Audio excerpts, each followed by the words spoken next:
Hello hello everyone. तो आज जो है वो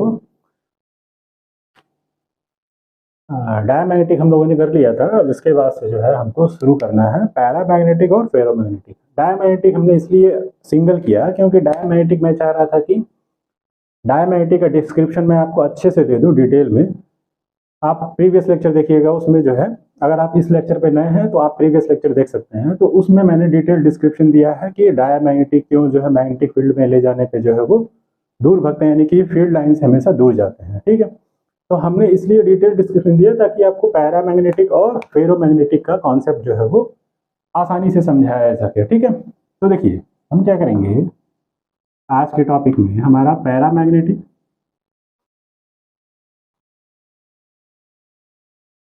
और दूसरा क्या है फेरोमैग्नेटिक।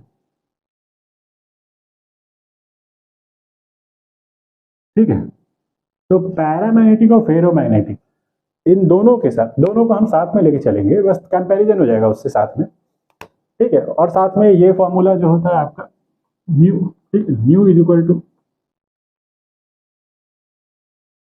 जाई प्लस वन। ठीक है, या chi is equal to nu minus one, इसको भी रिलेट कर लेंगे। ठीक है ना। तो अब पैरामैग्नेटिक क्या है और फेरोमैग्नेटिक क्या है। डायमैग्नेटिक में क्या बताया था कि जब डायमैग्नेटिक मटेरियल को किसी एक्सटर्नल फील्ड में इंसर्ट किया जाता है तो उस एक्सटर्नल फील्ड में क्या होता है कि जो डायमैग्नेटिक मटेरियल होता है वो रिपल्शन फोर्स मिलता है, यानी कि वो फील्ड एरिया से दूर भागता है। ठीक है, एक बार मैं रिकॉल कर दे रहा हूँ। जैसे अगर ये कोई मटेरियल है, डायमैग्नेटिक मटेरियल है, और अगर ये फील्ड लाइंस है, ठीक है, तो ये फील्ड लाइंस क्या होंगी, वो कुछ इस तरीके से होंगी। यानी कि ये मटेरियल जो है वो इससे वो क्रॉस नहीं करेंगे, ऐसे समझिए कि ये फील्ड लाइंस इससे दूर हो जाएंगी। या यूं समझिए कि प्रॉपर्टी ऑफ डायमटेरियल यही होता है कि जब फील्ड लाइन में इंसर्ट किया जाता है तो ये कुछ इस तरीके से अपने आप को एडजस्ट करता है कि फील्ड लाइन से ये दूर हो रहा होता है, यानी कि रिपल्शन मिल रहा होता है, रिपल्शन फोर्स मिल रहा होता है इसको। ठीक है ना, for the magnetic field. But paramagnetic case में और फेरोमैग्नेटिक केस में उल्टा है। पैरामैग्नेटिक में क्या होता है, अच्छा मैंने ये भी बताया है कि ये डायामैग्नेटिक के केस में और पैरामैग्नेटिक, इसमें डिफरेंस क्या है। Diamagnetic material a material in which, और ठीक है ना, उसमें क्या होता है, नंबर ऑफ जो इलेक्ट्रॉन होते हैं वो पेयर्ड फॉर्म में होता है इन ऑर्बिटल। जैसे मान लो कोई भी मटेरियल है तो उसके जो कंस्टिट्यूएंट पार्ट होंगे, कंस्टिट्यूएंट मतलब जो स्मॉलेस्ट पार्ट होंगे जिससे वो मिलकर बना होगा। ठीक है, तो स्मॉलेस्ट पार्ट या तो एटम हो सकता है कैटायन एनायन जिससे वो मिलकर बना है। ठीक है, तो अब होगा क्या कि अगर एटम्स है तो एटम है वो, ठीक है, nucleus part and outer shell electron. तो ईच एंड इंडिविजुअल एटम्स होंगे, उसमें जो आउटर शेल में इलेक्ट्रॉन्स होंगे अगर वो पेयर्ड फॉर्म में है, यानी कि जो ऑर्बिटल फीलिंग है उसमें इलेक्ट्रॉन्स अनपेयर्ड नहीं है, पेयर्ड फॉर्म में है। तो पेयर्ड फॉर्म इलेक्ट्रॉन का मतलब क्या होता है कि उनका जो नेट डाइपोल मोमेंट होता है वो जीरो होता है। प्रीवियस लेक्चर में मैंने ये बात की थी। बट पैरामैग्नेटिक के केस में क्या होता है, इसमें अनपेयर्ड इलेक्ट्रॉन होते हैं, अनपेयर्ड इलेक्ट्रॉन। ठीक है, अनपेयर्ड मतलब होता है कि इसके जो कंस्टिट्यूएंट पार्ट है लाइक एटम समझ लीजिए, तो हैव आउटर, ठीक है ना, उसमें जो आउटर शेल जो इलेक्ट्रॉन कॉन्फ़िगरेशन, इलेक्ट्रॉनिक कॉन्फ़िगरेशन, जब केमिस्ट्री में पढ़ते हैं ना आप इलेक्ट्रॉनिक कॉन्फ़िगरेशन जब पढ़ते हैं तो आउटर शेल में जो इलेक्ट्रॉन जा रहे होते हैं वो जिस भी ऑर्बिटल में गए हैं उसमें जब ऑर्बिटल में इलेक्ट्रॉन की फीलिंग की जाती है तो वो कंप्लीटली फील्ड नहीं होते हैं। लाइक अगर एग्जांपल ले लें, डी ब्लॉक ही ले लें, मान लो कोई एटम है जिसका आउटर जो कॉन्फ़िगरेशन है, ठीक है, तो इलेक्ट्रॉनिक कॉन्फ़िगरेशन में मान लीजिए किसी का जो आउटर शेल इलेक्ट्रॉन है डी ऑर्बिटल में प्रवेश कर रहा है और उसके डी में जो है वो 6 है केवल। तो 6 को कैसे भरेंगे, पहले इलेक्ट्रॉन ऐसे फील्ड होते हैं, फिर जो छठवां इलेक्ट्रॉन है वो यहाँ फील्ड हो। अब ये 4 जो अनपेयर्ड इलेक्ट्रॉन हो गए, ठीक है, मटेरियल वही है, ठीक है, उसका आउटर शेल कॉन्फ़िगरेशन बस ये क्या दिखा रहा है, ठीक है, जो उसके कंस्टिट्यूएंट पार्ट हैं। तो उसमें जो इलेक्ट्रॉन की फीलिंग है वो कुछ इस तरीके से है कि आउटर शेल में जो टोटल 6 नंबर ऑफ इलेक्ट्रॉन है वो डी ऑर्बिटल में इस तरीके से फील है कि 4 अनपेयर्ड इलेक्ट्रॉन मिल रहे हैं। तो ये समझाने के लिए है कि अगर 4 अनपेयर्ड इलेक्ट्रॉन हैं उसमें उपस्थित तो इसकी वजह से क्या होगा, एक मैग्नेटिक मूवमेंट मिलेगा। यानी कि डिपेंड कर रहा है कि नंबर ऑफ जो इलेक्ट्रॉन है, यानी कि अनपेयर्ड इलेक्ट्रॉन ज़्यादा है कम है, कम है तो कम मूवमेंट मिलेगा, ज़्यादा है तो ज़्यादा मैग्नेटिक मूवमेंट मिलेगा। यानी अनपेयर्ड इलेक्ट्रॉन दोनों में होता है। फेरोमैग्नेटिक मटेरियल में भी क्या होता है, प्रेजेंस ऑफ अनपेयर्ड इलेक्ट्रॉन है, और पैरामैग्नेटिक में भी अनपेयर्ड इलेक्ट्रॉन्स होते हैं, ठीक है। और हियर भी अनपेयर्ड इलेक्ट्रॉन प्रेजेंट है, ठीक है। अब बात आती है, जब पैरामैग्नेटिक मटेरियल को किसी एक्सटर्नल फील्ड में, ठीक है ना, किसी फील्ड एरिया में,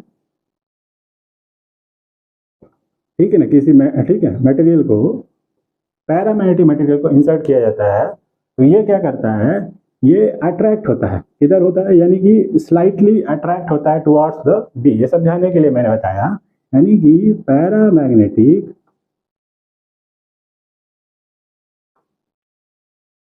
material slightly attract in presence of external field magnetic field B। और इस केस में क्या होगा, फेरोमैग्नेटिक मटेरियल के केस में, ठीक है, स्ट्रांगली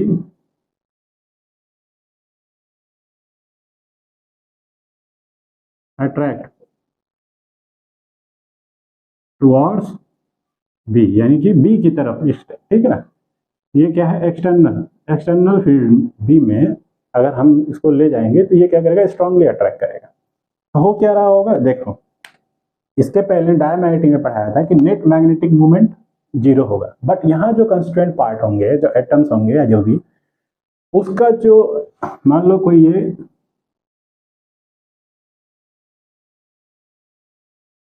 कोई मटेरियल है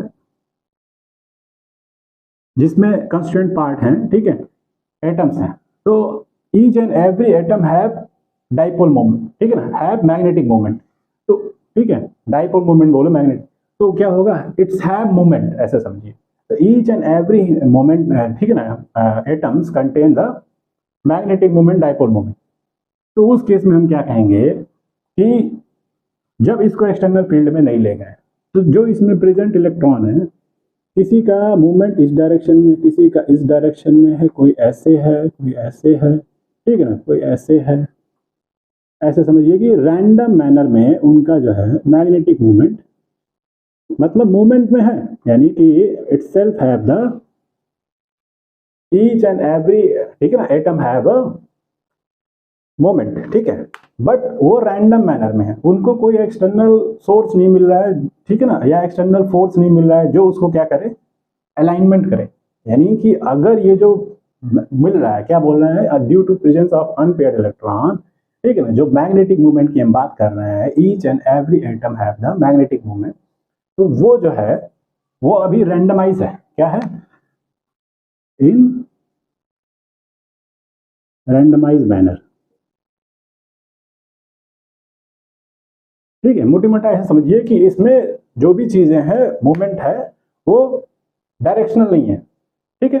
तो अब डायरेक्शनल अगर हो जाए, इसका मतलब कि अगर हम इसको प्लेस कर दें इन एक्सटर्नल फील्ड, ठीक है, तो क्या हो जाएगा, ये जो, ठीक है, मूवमेंट है, वो क्या हो जाएगा, ऐसे समझिए कि अलाइनमेंट हो जाएगा।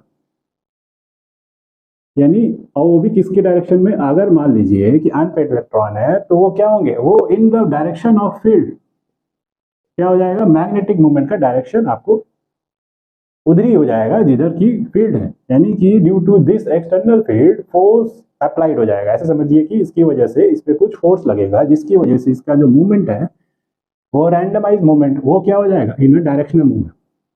तो जिधर को फील्ड है उधर ही की तरफ इसका जो है मैग्नेटिक मूवमेंट क्या हो जाएगा, यानी कि ये क्या हो गया, अलाइनमेंट हो गया, तो उससे क्या होगा, इफेक्ट इंक्रीज कर गया।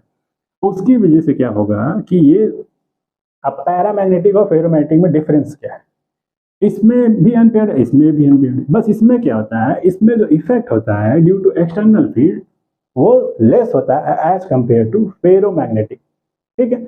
इसमें भी वही काम हो रहा है, रैंडमाइज है, इसमें भी वही काम हो रहा है, बट इसमें क्या होता है कि इसमें जो रैंडमाइज मैनर में है ये मूवमेंट्स ऑफ इलेक्ट्रॉन्स, उसमें क्या होता है फेरोमैग्नेटिक में थोड़ा सा ये पहले से ही क्या होते हैं, क्योंकि फेरोमैग्नेटिक मटेरियल का गुण होता है इसमें जो ये रैंडमाइज मैनर में वो कुछ इस तरीके से अपने आप को व्यवस्थित किए रहते हैं कि वो एक दूसरे के साथ, ठीक है ना, इस तरह से एसोसिएट रहते हैं कि वो अलाइनमेंट होने की कोशिश कर रहे होते हैं, फेरोमैग्नेटिक में कोशिश कर रहे होते हैं, बट उनको कोई सोर्स नहीं मिलता है तो वो अलाइनमेंट नहीं हुआ रहता है। लेकिन जैसे ही, समझिएगा दोनों एक साथ इसीलिए समझा रहे हैं, जैसे ही एक्सटर्नल फील्ड मिलता है तो ये जो रैंडमाइज इलेक्ट्रॉन है जो पहले से एक दूसरे के साथ ऐसे एसोसिएट हैं कि वो अलाइनमेंट होने की कोशिश कर रहे होते हैं इन फेरोमैग्नेटिक केस।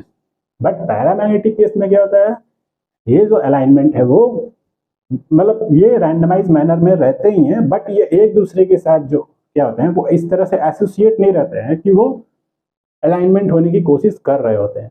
बट जैसे ही फील्ड और, ठीक है ना, एक्सटर्नल फील्ड मिलता है, इनको क्या मिलता है, एक फोर्स मिलता है due to presence of external magnetic field. अब इसकी वैल्यू कम होगी ज़्यादा होगी उस बात पर निर्भर करेगा कि ये, ठीक है, अलाइनमेंट इनका जल्दी हो जाएगा कि देर में होगा।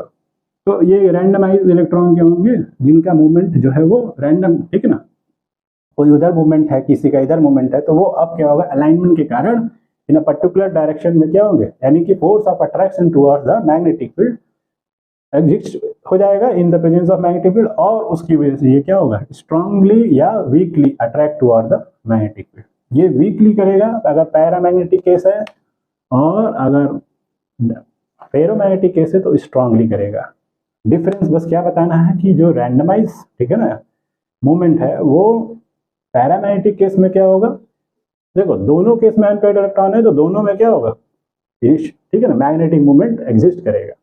नेट मैग्नेटिक मूवमेंट इस केस में जीरो होगा, डायबैटिक केस में तो एग्जिस्ट करेगा, तो उस केस में क्या होगा, इसमें जो रैंडमाइज, ठीक है ना, रैंडमाइज इलेक्ट्रॉन है जिनका मैग्नेटिक मूवमेंट जो है वो इस तरीके से दिखा रहा है, रैंडमाइज मतलब कि रैंडम डायरेक्शन में है, उनका अलाइनमेंट होगा प्रीवियसली, और सॉरी फेरोमैग्नेटिक केस में क्या होगा, अलाइनमेंट कुछ इस तरीके से रहा होगा पहले से ही कि जो भी इलेक्ट्रॉन है वो एक दूसरे से इस तरीके से एसोसिएट थे प्रीवियसली जब एक्सटर्नल फील्ड नहीं था, तो वो अलाइनमेंट होने की कोशिश कर रहे थे। बट इन पैरामैग्नेटिक केस ऐसा नहीं होता है।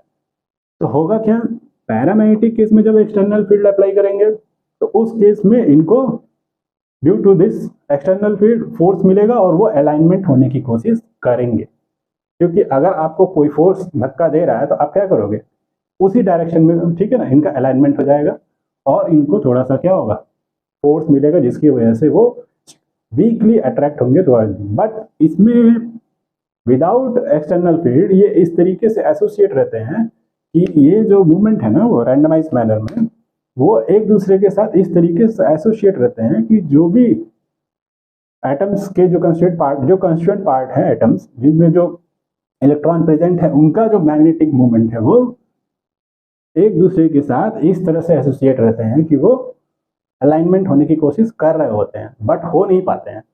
तो होने के लिए जैसे ही फील्ड मिलता है एक्सटर्नल फील्ड तो उस केस में ये स्ट्रांगली क्या होता है, इनका अलाइनमेंट कुछ इस तरीके से हो जाता है कि वो स्ट्रांगली अट्रैक्शन फोर्स मिलता है टुवर्ड्स द बी। तो अब हमको इतना पता चल गया कि आपको समझ में आ गया होगा, ठीक है। तो दोनों एकदम सिमिलर केस है, बस इसमें वीकली अट्रैक्शन होता है, इसमें स्ट्रांगली होता है। बात समझ में आ गया। अच्छा, अब दोनों केस में देखिए क्या हो रहा है। मान लीजिए कि इसमें इनिशियल मैग्नेटिक फील्ड कितना था, मान लीजिए दोनों केस में हम बता दे रहे हैं। अगर पैरामैग्नेटिक है तो इनिशियल मैग्नेटिक फील्ड बी था मान लीजिए। अब आप क्या किए कि पैरामैग्नेटिक मटेरियल को फील्ड में इंट्रोड्यूस किए, तो अब नेट मैग्नेटिक फील्ड बढ़ा कि घटा, स्ट्रांगली थोड़ा सा क्या हुआ, वो attract toward the magnetic field, मतलब थोड़ा सा क्या हुआ, फाइनल जो वैल्यू है बी की वो इन प्रेजेंस ऑफ दिस, यानी कि इसके प्रेजेंस में फील्ड इंटेंसिटी बढ़ी कि घटी, बढ़ी, क्योंकि ये क्या कर रहा है, स्ट्रॉन्ग थोड़ा सा वीकली अट्रैक्ट हो रहा है टुवर्ड्स द मैग्नेटिक फील्ड। तो नेट मैग्नेटिक फील्ड ये वाला जो होगा इन केस ऑफ पैरामैग्नेटिक वो ज़्यादा होगा और इनिशियल मैग्नेटिक फील्ड बी था। तो म्यू की वैल्यू क्या होती है, म्यू इज इक्वल टू होता है ये बी अपॉन में बी ना, रिलेटिव निकाल लें, ठीक है, ठीक है। तो अब ये जो वैल्यू है, ये जो बी है, ठीक है, वो इनिशियल केस के रिस्पेक्ट में ये वैल्यू ज़्यादा है और ये कम है, तो नेट जो म्यू होगा वो क्या होगा, मोर देन 1 आएगा। अब इस केस में फेरोमैग्नेटिक केस में भी क्या होगा, म्यू जो है, ये बी जो है वो बहुत ज़्यादा है, ऐसे समझो, डबल यहाँ बना दिया, और ये बी नॉट इनिशियली बी था, बाद में जब फेरोमैग्नेटिक मटेरियल तो स्ट्रांगली वो अट्रैक्ट करेगा टुवर्ड द मैग्नेटिक फील्ड, यानी इफेक्ट ऑफ, ठीक है ना, मैग्नेटिक फील्ड इस पर ज़्यादा होगा। तो उस केस में ओवरऑल जो है इन प्रेजेंस ऑफ एक्सटर्नल फील्ड, इसके भी जो इलेक्ट्रॉन है वो क्या होंगे, अलाइनमेंट हो जाएंगे, यानी कि जो मैग्नेटिक मूवमेंट होगा उसकी वजह से एक्स्ट्रा फोर्स जो मिलेगा, यानी कि नेट मैग्नेटिक फील्ड इंटेंसिटी बढ़ जाएगी, ऐसा समझिए। तो उस केस में क्या होगा, ये जो बी है और ये बी बहुत बड़ा है, तो उस केस में म्यू की वैल्यू क्या आएगी, ये वैल्यू ज़्यादा हो जाए, बहुत ज़्यादा, और ये कम ही रहे, मतलब जितना है, तो वैल्यू क्या आएगी, मोर देन 1, यानी कि अब देख लीजिए उस केस में आप म्यू लेस देन 1 आया था, इस केस में पैरामैग्नेटिक में म्यू मोर देन 1 आया, यानी उस केस में निगेटिव था म्यू की वैल्यू, इस केस में ठीक है मोर देन 1 आया, और इस केस में इसकी वैल्यू क्या आई है, मोर देन 1 आई है। इसके बेसिस पे आप ये निकाल सकते हैं। अब देखिए जाई की वैल्यू अगर हमको निकालनी है, ठीक है, जाई क्या है, जाई ठीक है ना, ये बताता है कि जो मटेरियल है, गिवन मटेरियल है, वो कैटेगराइज करता है कि मटेरियल इन विच, ठीक है ना, पैरामैग्नेटिक है या डायमैग्नेटिक है या फेरोमैग्नेटिक है। तब जाई किस तरह से रिलेट कर रहा है रिलेटिव परमेबिलिटी से, ठीक है, ये परमेबिलिटी है, ठीक है, परमेबिलिटी जो है वो देखिएगा यहाँ फॉर्मूला क्या है, म्यू माइनस 1। तो म्यू की वैल्यू अगर मान लीजिए पैरामैग्नेटिक केस है और पी, तो क्या हो जाएगा, जाई इज इक्वल टू म्यू की वैल्यू मोर देन 1 है, तो अगर मोर देन 1 यहाँ रखोगे, सपोज करो 2 है, तो 2 माइनस 1 1, ये क्या है, पॉजिटिव वैल्यू, यानी जाई जो है वो मोर देन जीरो आएगा, ऐसे समझिए, मोर देन जीरो मतलब पॉजिटिव वैल्यू आएगी। उसी तरीके से अगर हम फॉर फेरोमैग्नेटिक करें, तो जाई कितना हो जाएगा, म्यू माइनस 1, और म्यू की वैल्यू मोर देन 1 है, यानी कि अगर हम 10 मान लें, सपोज किया, कुछ भी ले सकते हैं, मोर देन 1 मतलब बड़ा वैल्यू, तो ये कितना आ जाएगा 9, यानी कि ये वैल्यू जो जाई मोर देन क्या हो जाएगा, मतलब बड़ी वैल्यू आएगी, जाई की वैल्यू क्या होगी, बिग, ठीक है ना, पॉजिटिव एंड लार्ज, ठीक है। तो जाई क्या होगा, for ferromagnetic large and positive, और फॉर फेरो पैरामैग्नेटिक के लिए क्या आएगा, स्मॉल एंड पॉजिटिव, क्लियर है, यानी पॉजिटिव दोनों के केस में आएगा और नेगेटिव केवल डायमैग्नेटिक के केस में आएगा, ठीक है। तो जाई हो गया आपका, म्यू हो गया, देखो म्यू आप सबसे पहले ध्यान रखो दिमाग में, म्यू कैसे पता चलेगा, आप सोचो, इनिशियली मैग्नेटिक फील्ड बी था, इन presence of paramagnetic, overall paramagnetic का बिहेवियर क्या होता है, टुवर्ड्स द मैग्नेटिक फील्ड वो अट्रैक्ट होगा, वीकली होगा, कोई दिक्कत नहीं है, बट होगा। तो क्या होगा, इन समहाउ फाइनल बी जो है वो कंपेरेटिवली इनिशियल से ज़्यादा होगा, तो ज़्यादा में अगर कम से रिलेटिव परमिटिविटी निकालेंगे तो क्या होगा, what is the final, initial के रिस्पेक्ट में जो फाइनल होगा वो उसे डिवाइड कर दीजिए, तो क्या आ जाएगा, म्यू की वैल्यू मोर देन 1, रिलेटिव का मतलब यही हुआ कि शुरू में परमिटिविटी कुछ थी म्यू नॉट, अभी कितनी हो गई, तो किससे कंपेयर करें, बी के रिस्पेक्ट में, अच्छा, म्यू की वैल्यू 1 से ज़्यादा आ गई, तो इस फॉर्मूले में आपका ये रिलेशन इससे पता चल गया, जाई की वैल्यू क्या हो गया, म्यू की वैल्यू अगर मोर देन 1 है तो म्यू माइनस 1 क्या होता है, जाई, तो जाई की वैल्यू क्या आ जाएगी, पॉजिटिव और स्मॉल। इसी केस में अगर हमने फेरोमैग्नेटिक बोला, तो नेट वैल्यू ऑफ बी क्या हो रही है, क्योंकि उस केस में फेरोमैग्नेटिक मटेरियल की टेंडेंसी क्या होती है, strongly attract toward the magnetic field, तो उस केस में क्या होगा, इनिशियल बी और फाइनल बी में कंपेरिजन करेंगे तो बी की वैल्यू, म्यू की वैल्यू बहुत ज़्यादा आएगी, बहुत ज़्यादा आएगी, तो उस केस में इस फॉर्मूले में अगर रखोगे तो जाई की वैल्यू भी ज़्यादा आएगी, तो उससे हम क्या बोल देंगे, पॉजिटिव है लार्ज। तो ये क्वेश्चन आपका जो है वो थ्योरी पार्ट में, जैसे ऑब्जेक्टिव में अगर आपसे पूछा जाएगा तो जाई की वैल्यू और म्यू की वैल्यू जो है आपको दे के पूछ देगा कि ये किस मटेरियल को कैटेगराइज कर रहा है, म्यू की वैल्यू से भी कैटेगराइज करना है या जाई की वैल्यू से, तो आपका ये सॉल्व हो जाएगा वही पॉइंट, ठीक है। अब इसके बाद आता है कि टेम्परेचर की डिपेंडेंसी, जो देखो अभी हमने बताया था जो डायमैग्नेटिक प्रीवियस लेक्चर में, कि डायमैग्नेटिक के साथ क्या होता है कि टेम्परेचर जो है वो कोई इफेक्ट नहीं डालता है, क्योंकि उसमें net magnetic movement of a system क्या होता है, वो जीरो होता है। तो अब यहाँ पे आता है टेम्परेचर के साथ, ठीक है ना, टेम्परेचर डिपेंडेंसी, तो देखो फॉर डाया, ठीक है ना, क्या होगा, independent of T. Why? Because in this case net, ठीक है ना, मैग्नेटिक मोमेंट जीरो, ठीक है ना, आइदर इंक्रीज द टेम्परेचर और डिक्रीज द टेम्परेचर। बात समझ में आया? यानी कि अगर हम टेम्परेचर बढ़ाएं या घटाएं तब भी मैग्नेटिक मूवमेंट जीरो है, और अगर हम टेम्परेचर का वेरिएशन ना भी करें तो मैग्नेटिक मूवमेंट जीरो है। तो नेट मैग्नेटिक मूवमेंट जीरो होने के कारण अगर हम क्या करते हैं, टेम्परेचर वेरी भी कराते हैं, तो इस केस में टेम्परेचर से इफेक्ट नहीं देखने को मिलता है, यानी कि डायमैग्नेटिक केस में टेम्परेचर से वेरिएशन नहीं होता, यानी कि जो जाई की वैल्यू है और म्यू की वैल्यू है वो केवल, ठीक है ना, मटेरियल पे डिपेंड करेगी, ठीक है ना। इन दिस केस, इस केस में डाया के case, in this case value of mu and जाई, ठीक है, is depend only on material, ठीक है ना, मटेरियल क्या है उस पर। लेकिन फॉर पैरा के लिए क्या होता है, पैरा के केस में क्या होगा, डिपेंड करेगा, डिपेंड ऑन टेम्परेचर, और उसके लिए क्या फार्मूला दिया गया, magnetization is equal to Curie, एक कांस्टेंट लिया गया, और यहाँ पे मैग्नेटिक फील्ड बी नॉट ले लीजिए अपॉन में टेम्परेचर।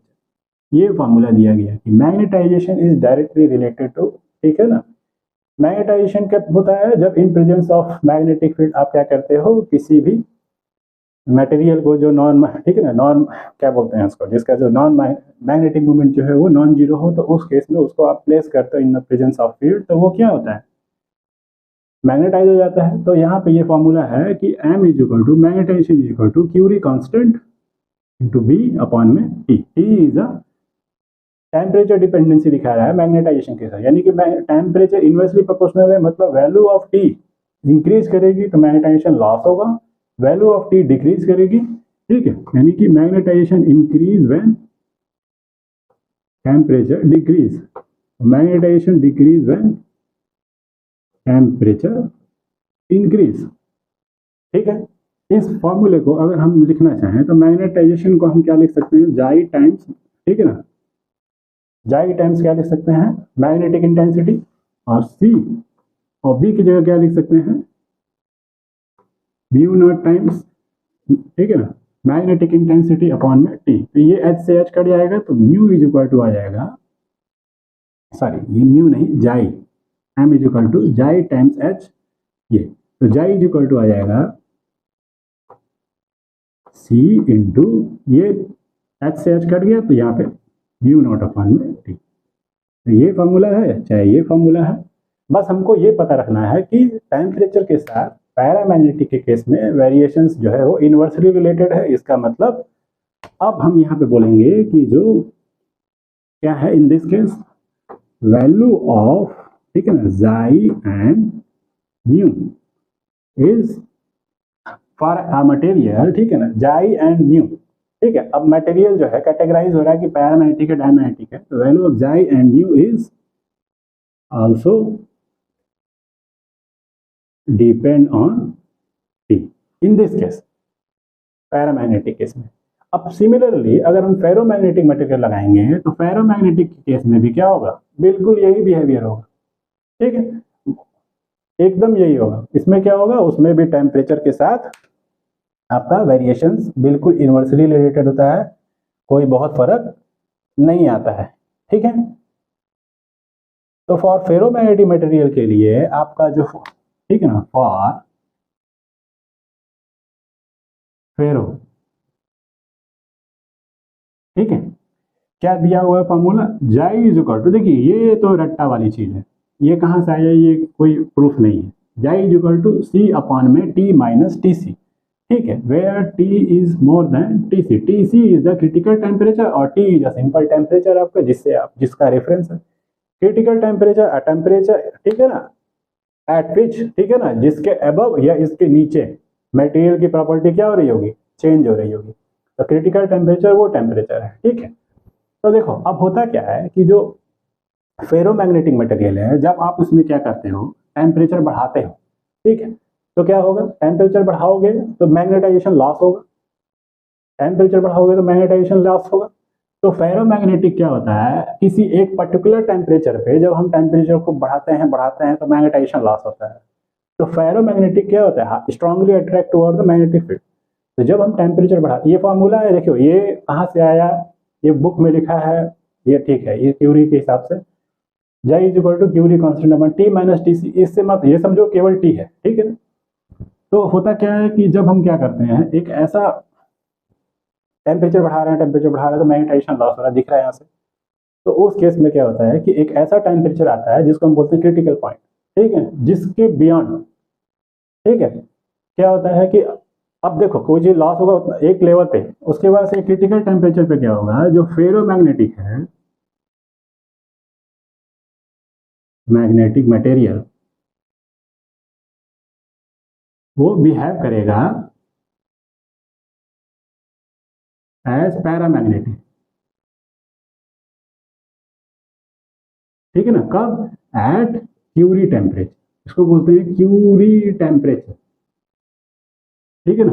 तो क्यूरी कॉन्सेप्ट टेम्परेचर ऐसा होता है, ठीक है ना, तो पूछा जाता है कि eight which temperature the ferromagnetic material behaves like a paramagnetic material, ठीक है, यानी कि एक तरीके से मैग्नेटाइजेशन लॉस हो गया उसका, ठीक है ना, यानी कि लॉस ऑफ मैग्नेटाइजेशन हुआ, तो वो याद रखिएगा, टेम्परेचर बढ़ाने में मैग्नेटाइजेशन लॉस होता है, तो लॉस होने के केस में फेरोमैग्नेटिक ही वापस नीचे जाएगा और कहाँ जाएगा, पैरामैग्नेटिक। कभी भी दिमाग में एग्जाम में कंफ्यूजन न रहे कि पैरामैग्नेटिक चेंज होता है फेरोमैग्नेटिक में, कि फेरोमैग्नेटिक चेंज होता है पैरामैग्नेटिक में एट क्यूरी टेम्परेचर, ठीक है,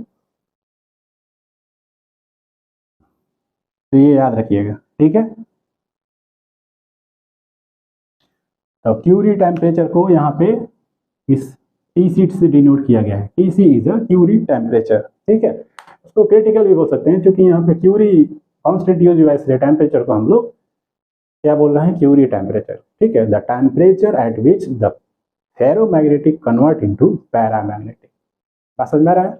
तो सिंपल आपको ये भी मोटी मोटा याद रखना है कि टेम्परेचर के साथ इन्वर्सली रिलेशन किसका, मैग्नेटाइजेशन का, टेम्परेचर बढ़ाएंगे मैग्नेटाइजेशन लॉस होगा, ठीक है, तो लॉस होगा तो किसका, हाई वाले का लॉस होके नीचे आएगा, तो हाई वाला कौन है, फेरोमैग्नेटिक है, तो फेरोमैग्नेटिक से लॉस होकर पैरामैग्नेटिक में वो कन्वर्ट हो जाएगा, बस इतना ही है, क्लियर है। तो टेम्परेचर के साथ वेरिएशन समझ में आ गया, क्यूरी टेम्परेचर किसको बोल रहे हैं, ये क्वेश्चन बस स्टेटमेंट का क्वेश्चन पूछा जाता है कि क्यूरी टेम्परेचर पे क्या होता है, तो बिहेवियर किसका किस में चेंज हो जाता है वो याद रखना है।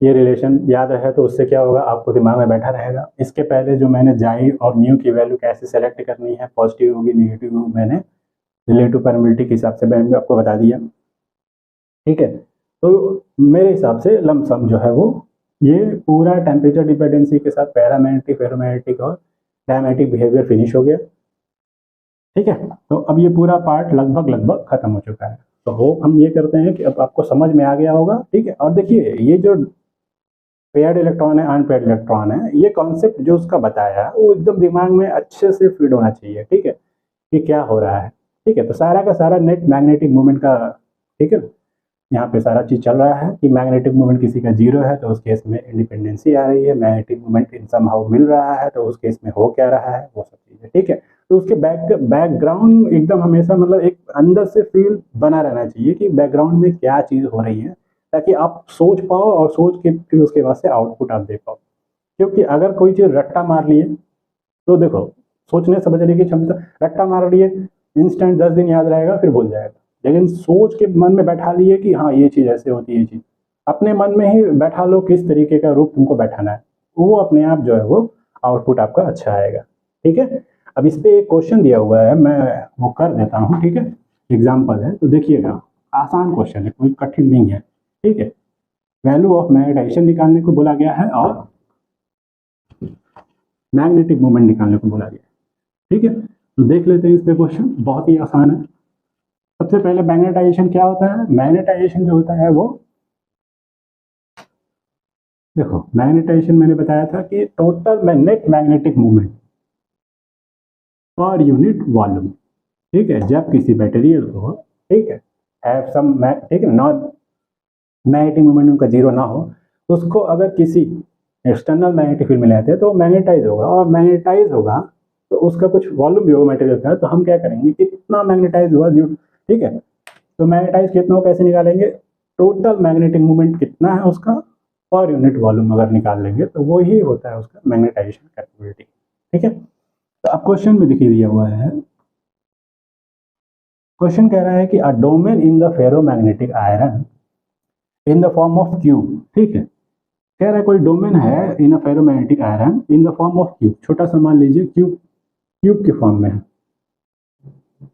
ठीक है, ये जो डोमेन है इन द फॉर्म ऑफ क्यूब और उसका जो लेंथ है वो 1 माइक्रोमीटर है। ठीक है ना, आपको अच्छे से पता होना चाहिए कि जो बहुत सारे डोमेन होंगे ना ऐसे, तो ये छोटे छोटे छोटे छोटे जो है डोमेन वो बहुत सारे होंगे, तो एक स्मॉल जो डोमेन होगा उसका जो लेंथ है और वो क्यूबिक फॉर्म में है, तो उसका जो लेंथ है वो 1 माइक्रोमीटर है। चलिए ये इतना ठीक हो गया। Estimate the number of iron atom in the domain, यानी इस पर्टिकुलर इस वन डोमेन में कितने नंबर ऑफ एटम होंगे। देखो एटम बहुत छोटा पार्ट है, तो एटम इसमें बहुत सारे हो सकते हैं, अब कितने एटम हैं वो कैसे पता चलेगा, तो देखते हैं।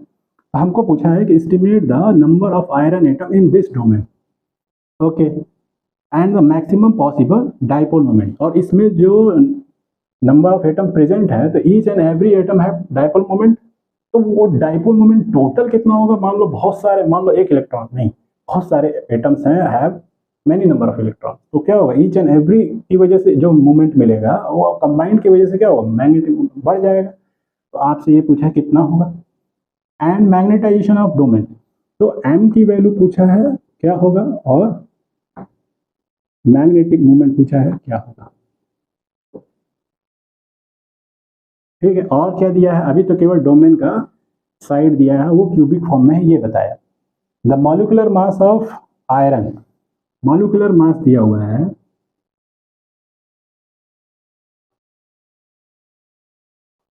ऑफ आयरन, कितना दिया है भाई, 55 दिया था।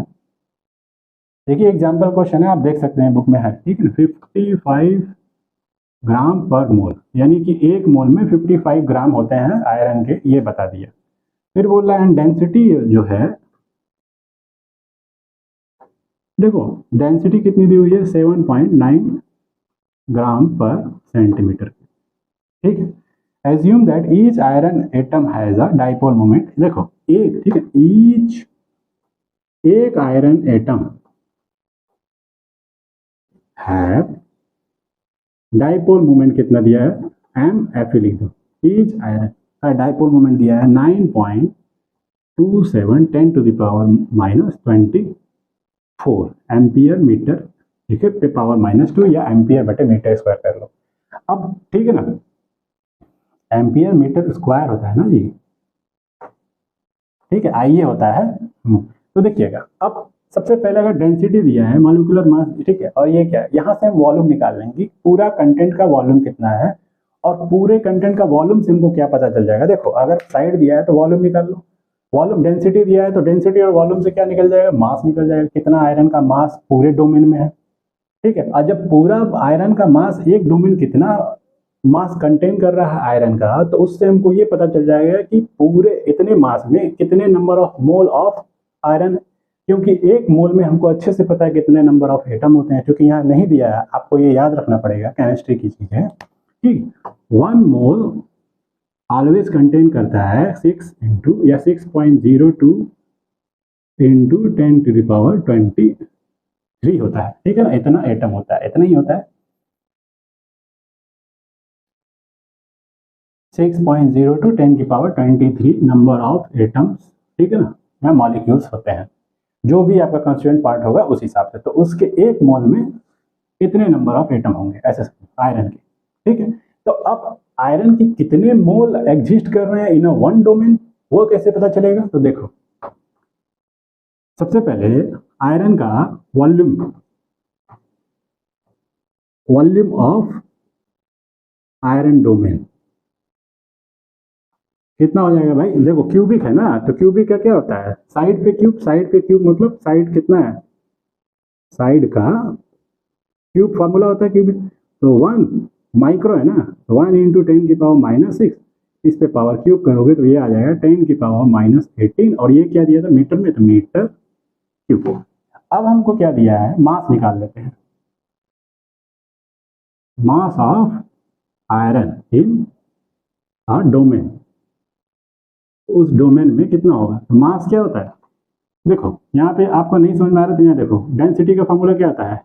ग्राम पर सेंटीमीटर क्यूब। इसको अगर इसमें मल्टीप्लाई कर दें तो ये वैल्यू और ये वैल्यू, ये सेंटीमीटर क्यूब है ना, इसको मीटर क्यूब में करना पड़ेगा, तो ये कट जाएगी। तो हमको क्या करना पड़ेगा? इसको पहले ग्राम पर सेंटीमीटर, या तो इसको सेंटीमीटर क्यूब में कर लो, या तो फिर इसको कर लो, तो या तो इसको केजी पर मीटर क्यूब में कर लो। ठीक है, तो कर लो। देखो यहाँ जो दिया है ना, ये ग्राम में दिया है वेट इसका, तो हम क्या करेंगे? ये ग्राम पर सेंटीमीटर क्यूब में रहने दो, इसी को क्या करो, मीटर क्यूब है ना, ये एक माइक्रोमीटर ही दिया था ना साइज। हाँ ठीक है, तो हम इसको सेंटीमीटर क्यूब में कर लेंगे। तो देखो -18, और 1 मीटर में कितना होता है? 100 सेंटीमीटर होता है। तो 100 × 100 × 100 3 बार करना पड़ेगा। ये क्या है ऐसे समझो, मीटर क्यूब को क्या लिख सकते हैं? 1 मीटर × 1 मीटर × 1 मीटर, ऐसे समझो। तो 1 मीटर को 100 सेंटीमीटर, यहाँ 100, यहाँ पे 100, तो ये 100 10 पे पावर दो, 10 पे पावर दो, 10 पे पावर दो, कितना? 10 पे पावर 6 मिल गया। तो ये 10 की पावर 6 इसके साथ सॉल्व हो गया, 10 की पावर -12, इसको सेंटीमीटर क्यूब रहने दो। तो मास अगर निकालना है तो क्या होगा? Volume into density. वॉल्यूम कितना है? 10 की पावर -2, सॉरी -12, और डेंसिटी कितना दिया था? 7.99 इतना ग्राम पर सेंटीमीटर। तो ये अब ये मल्टीप्लाई, ये पूरा वैल्यू आ गया इतना ग्राम, किसका? Mass of iron, mass of iron. अब मास ऑफ आयरन, ठीक है ना, इन वन डोमेन कितना है ये पता चल गया। तो अब हम इससे क्या करेंगे? अब लिखेंगे 55 ग्राम। देखो 55 ग्राम कहाँ गया? 55 ग्राम 1 मोल में है आयरन का, तो यहाँ लिखेंगे चूंकि 55 ग्राम रिप्रेजेंट कर रहा है 1 मोल ऑफ आयरन, तो इतना ग्राम, इसलिए 10 की पावर -12 इंटू 7.99 ग्राम प्रेजेंट कितना करेगा? कितना मोल? तो इतना इंटू इतना अपॉन में इतना, कितना हो जाएगा? 7.99 इंटू 10 की पावर -12 इंटू 1 अपॉन में 55। ठीक है, तो अब ये जो वैल्यू आई ये मोल्स आ गया कि उसके एक डोमेन में इतना मोल है। अब हम क्या करेंगे? अब इतने मोल को, इतने मोल से हम क्या करेंगे? लिखेंगे 1 मोल इज इक्वल टू 6.023, 02 तक लिखो कोई दिक्कत नहीं है, इतना एटम। तो इसलिए इतने मोल में कितना एटम होगा? 7.99 इंटू 10 की पावर -12 अपॉन में 55, इतना मोल इज इक्वल टू, इसका इससे मल्टीप्लाई डिवाइडेड बाई ये। अब देखो चूंकि इसलिए वाला काम हो गया, ये इसमें बहुत ज़्यादा दिक्कत नहीं है, इंटू 6.023 इंटू 10 की पावर 20। इसको सॉल्व करने पे टोटल नंबर ऑफ, ठीक है ना, कितना आया है वैल्यू? 6, मैं लिख दे रहा हूँ 8.65 इंटू 10 की पावर 10 एटम, इतना आया है। अब इतने एटम है, और एक एटम का मैग्नेटिक मोमेंट कितना दिया था? ये दिया था। अब यहाँ लिखेंगे total magnetic moment, M net निकालना है। तो देखो एक एटम का इतना है, तो इतने एटम है तो कितना होगा? पूरे एटम का एक एटम के मैग्नेटिक मोमेंट से मल्टीप्लाई कर दो, 8.65 10 की पावर 10, इतने एटम, और एक एटम का कितना है मैग्नेटिक मोमेंट? इतना है। सिंपल, ठीक है, एकदम सिंपल, ज़्यादा टफ नहीं सोचना है। ये हो गया मैग्नेटिक मोमेंट, यानी कि एम्पियर मीटर स्क्वायर। अब हमको क्या करना है? हमको ये चाहिए, क्या चाहिए? ये चाहिए कैपिटल एम। तो कैपिटल एम क्या होता है? एम नेट अपॉन में वॉल्यूम। अब वो जो वैल्यू आई है एम्पियर मीटर स्क्वायर में, तो याद रखिएगा वॉल्यूम भी हमको कौन सा चाहिए, मीटर स्क्वायर वाला चाहिए। बात समझ में आ रहा है ना, मीटर, तो वॉल्यूम हमको मीटर स्क्वायर वाला लेना पड़ेगा, क्योंकि वो यूनिट ये है। टोटल नेट मैग्नेटिक मोमेंट 8.65 10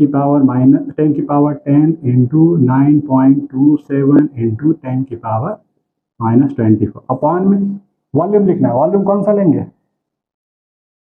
ये वाला मीटर क्यूब वाला लेंगे। क्यों, क्योंकि वो एम्पियर मीटर स्क्वायर में, तो यहाँ पे क्या हो जाएगा 10 की पावर -18। अब ये सॉल्व कर लेंगे तो m की वैल्यू आई है आपकी 8 इंटू 10 की पावर में 5, ठीक है। ये हो जाएगा एम्पियर अपॉन में मीटर। कैसे, देखो ये एम्पियर मीटर स्क्वायर हुआ, एम्पियर मीटर स्क्वायर हुआ, इसकी यूनिट आई ए होता है, और नीचे वॉल्यूम है तो वो मीटर क्यूब हुआ। ये मीटर स्क्वायर से ये मीटर क्यूब कट गया, क्या बचा, एम्पियर अपॉन मीटर। यूनिट निकालना बताया था लास्ट लेक्चर में। तो अब हम होप करते हैं कि आपको ये समझ में आया होगा। सबसे पहले क्वेश्चन में क्या क्या दिया था समझ लो फिर से। मॉलिक्यूलर मास दिया था, मॉलिक्यूलर मास हमेशा जब भी दिया जाए समझ लो नंबर ऑफ मोल निकालना है। डेंसिटी दिया था, ठीक है, डेंसिटी दिया है मतलब वॉल्यूम निकालना है, वॉल्यूम निकालना, ठीक है, सॉरी मास निकालना है। आपको मॉलिक्यूलर मास दिया है तो मोल निकालना है। मॉलिक्यूलर मास से मतलब मास हमको मिलना चाहिए कि जिस भी कंटेनर में आपको पूछा है, जिस भी डोमेन में आपको पूछा है कितने नंबर ऑफ एटम है या कितने इसमें इसके मैग्नेटिक, तो हमको पहले इस डोमेन में कितना आयरन का एटम है ये तो पता चल जाए, और नंबर ऑफ एटम्स निकालने के लिए हमको ये पता चल जाए कि इस डोमेन में कितना मास एग्जिस्ट कर रहा है, किसका, आयरन का। तो जब ये पता चल जाएगा तो उसके पता करने के लिए मास इज इक्वल टू क्या था, volume into density, density of iron atom दिया हुआ था, आपका मास निकालना था। मास के लिए आपने क्या किया, mass is equal to volume into density. Volume के लिए आपने डोमेन का आपको साइड दिया था क्यूबिक फॉर्म में, तो साइड का क्यूब फॉर्मूला लगा के वॉल्यूम निकाल लिया, दोनों का मल्टीप्लाई किया तो आपको मास आ गया।